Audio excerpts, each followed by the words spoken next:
നമസ്തേ. സനാതന ധർമ്മത്തെക്കുറിച്ച് വാഗ്വാദങ്ങളും അതുപോലെ വാദകോലാഹലം നടന്ന കാലമാണല്ലോ. അപ്പോൾ ഇത് കേട്ട് കേട്ട് എന്തെങ്കിലും പറയാതെ നിവൃത്തിയില്ലാത്തവരാണ് പറയണത്. ധർമ്മത്തെക്കുറിച്ചിട്ടും ധർമ്മതത്വങ്ങളെക്കുറിച്ചിട്ടും ധർമ്മതത്വ വിശകലനത്തെക്കുറിച്ചിട്ടും ധാരാളം സംവാദങ്ങൾ പണ്ടും ഉണ്ടായിട്ടുണ്ട്. അതിന്റെ കാരണം എന്താണെന്ന് വെച്ചാൽ ഈ ധർമ്മം എന്ന തത്വം പറഞ്ഞ് മനസ്സിലാക്കാൻ വളരെ ക്ലേശമുള്ളതും കേട്ടാൽ മനസ്സിലാവില്ലാത്തതെന്നാ പറഞ്ഞത്. ധർമ്മസ്യ തത്വം നിഹിതം ഗുഹായാം. വളരെ വളരെ വിഷമമാണ് ധർമ്മത്തെക്കുറിച്ച് പഠിക്കാൻ. ഇത് കേട്ടാലൊന്നും മനസ്സിലാവുകയില്ല. അങ്ങനത്തെ ഒരു തത്വമാണ് ഈ ധർമ്മതത്വം. കാരണം അത് അതിൻ്റെ ഈ ക്ലിഷ്ടത, അതിൻ്റെ ഒരു വലിപ്പത്തെ സൂചിപ്പിക്കണത്. ഇപ്പൊ ഭൂമിയുടെ ഒരു വലിപ്പത്തെക്കുറിച്ച് പറഞ്ഞ് മനസ്സിലാക്കാൻ നമുക്ക് എളുപ്പമല്ല.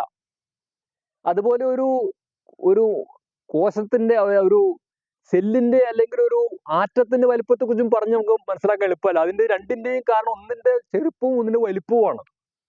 ധർമ്മവും ഇതുപോലെ ക്ലിഷ്ടമായിട്ടുള്ള ഒരു തത്വമാണ്. ഏറ്റവും വലിയ തത്വമാണ്. നമുക്ക് പറഞ്ഞാൽ മനസ്സിലാവില്ല, പറഞ്ഞ് മനസ്സിലാക്കാനും എളുപ്പമല്ല.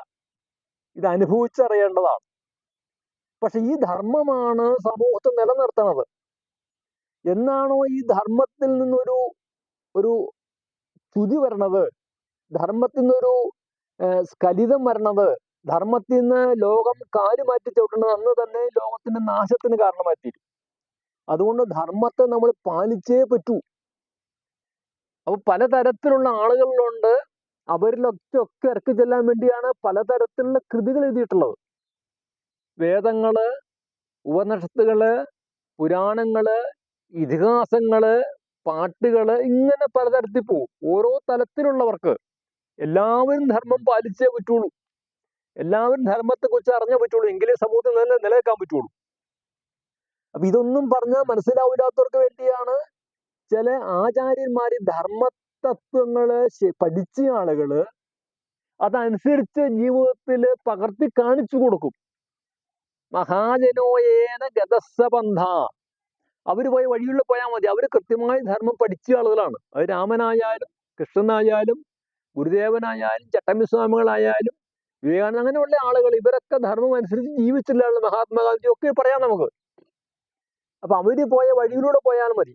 എനിക്കിതൊന്നും വായിച്ചാൽ മനസ്സിലാകില്ല, കേട്ടാൽ മനസ്സിലാവില്ല, വേണ്ട. ഇവര് പോയ വഴിയിലൂടെ പോകാൻ വേണ്ടിയിട്ടാണ് മഹാജനോയേന ഗതസ്സബന്ധ എന്ന് പറഞ്ഞത്. അപ്പൊ അങ്ങനെ പല വഴിയിലൂടെ കേനമാർഗേന ഭുഞ്ചീത, പല വഴിയിലൂടെ ഇത് എത്തിക്കാനുള്ള ശ്രമമാണ് ഭാരതത്തിൽ നടത്തിയിട്ടുള്ളത്. ഈ പരമ്പരയിലെ ഏറ്റവും ശ്രേഷ്ഠനായ ഒരു വ്യക്തിയായിരുന്നു ശ്രീനാരായണ ഗുരുദേവൻ. അദ്ദേഹം ധർമ്മോ വിഗ്രഹവാൻ, ധർമ്മത്തിന്റെ വിഗ്രഹരൂപമാണ്. രാമനെ കുറിച്ച് പറഞ്ഞു. അതുപോലെ തന്നെ അദ്ദേഹത്തിന് പറയാം, ഒരു ധർമ്മം എങ്ങനെയാണ് മനുഷ്യനായിട്ട് വരുന്നത്, കണ്ണും മൂക്കും, അതാണ് ഗുരുദേവൻ. ഈ ധർമ്മത്തിന് വിരുദ്ധമായിട്ട് ഒരു വാക്കും അദ്ദേഹം പറഞ്ഞിട്ടില്ല. ധർമ്മത്തിന് വിരുദ്ധമായ ഒരു പ്രവൃത്തിയും അദ്ദേഹത്തിന് ഉണ്ടായിട്ടില്ല. അദ്ദേഹം ജീവിതകാലം മുഴുവൻ ഈ ധർമ്മത്തെ രക്ഷിക്കാൻ വേണ്ടിയാണ് പ്രവർത്തിച്ചത്. അദ്ദേഹം ഉണ്ടാക്കിയ 2 സ്ഥാപനങ്ങള്, ഒന്ന് ശ്രീനാരായണ ധർമ്മസംഘം. ഈ ധർമ്മസംഘത്തില് ഈ ധർമ്മത്തെക്കുറിച്ച് ചിന്തിക്കാനും അതിനെക്കുറിച്ച് വ്യാഖ്യാനിക്കാനും അതിനെക്കുറിച്ച് പ്രചരിപ്പിക്കാനും ഒക്കെ ഉണ്ടാക്കിയതാണ്. ഇതിനെ പ്രവൃത്തിയിൽ കൊണ്ടുവരാൻ വേണ്ടിയാണ് ശ്രീനാരായണ ധർമ്മ പരിപാലന യോഗം ഉണ്ടാക്കിയത്. അങ്ങനെ 2 തരത്തില് പ്രവൃത്തി നിവൃത്തി മാർഗങ്ങളൊക്കെ അദ്ദേഹം അവിടെ സംയോജിപ്പിച്ച ആളാണ്. അതുപോലെ ധാരാളം എഴുതി. ഈ ധർമ്മത്തെക്കുറിച്ച് വളരെ ലളിതമായിട്ട് മനസ്സിലാക്കാൻ തരത്തില് ഉള്ള കൃതികൾ എഴുതിയിട്ടുണ്ട്. വളരെ ഗഹനമായിട്ടുള്ള കൃതികൾ എഴുതിയിട്ടുണ്ട്. ഇപ്പൊ സാധാരണക്കാരെ സംബന്ധിച്ചിട്ട് ഞാൻ പറഞ്ഞ് മനസ്സിലാക്കൽ വിഷമാണെന്ന് പറഞ്ഞു. ഒരു ശ്ലോകം ഞാൻ പറയാം. ഒരുവനു നല്ലതും അന്യനല്ലതും ചേർപ്പൊരു തൊഴിൽ ആത്മവിരോധി ഓർത്തിടണം. ഒരുവനു നല്ലതും. ഇത് ധർമ്മത്തെക്കുറിച്ച് പറയുമ്പോൾ ഇത് ധാരേ ധർമ്മ, ഈ സമൂഹത്തിന്റെ ധാരയ്ക്ക് തടസ്സമുണ്ടാക്കാത്തത്, നിലനിർത്തുന്നത്, പോഷിപ്പിക്കുന്നതൊക്കെയാണ് ധർമ്മത്തിന്റെ അർത്ഥം. അപ്പൊ ഒരുവനു നല്ലതും അന്യനല്ലതും ചേർപ്പൊരു തൊഴിലോർ.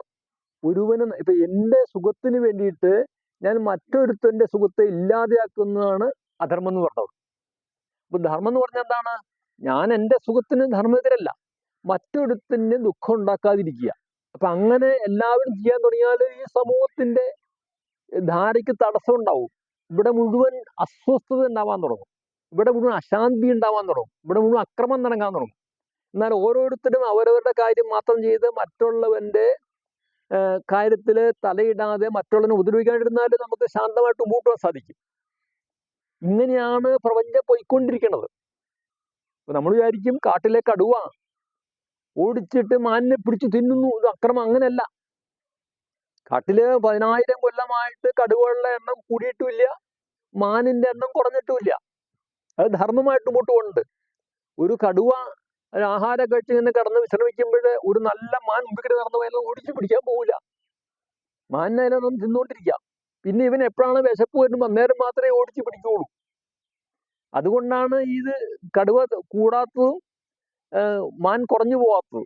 അതാ ധർമ്മം അനുസരിച്ച് പോവാണ്. പ്രപഞ്ചം മുഴുവൻ ധർമ്മം അനുസരിച്ചാണ് പോണത്.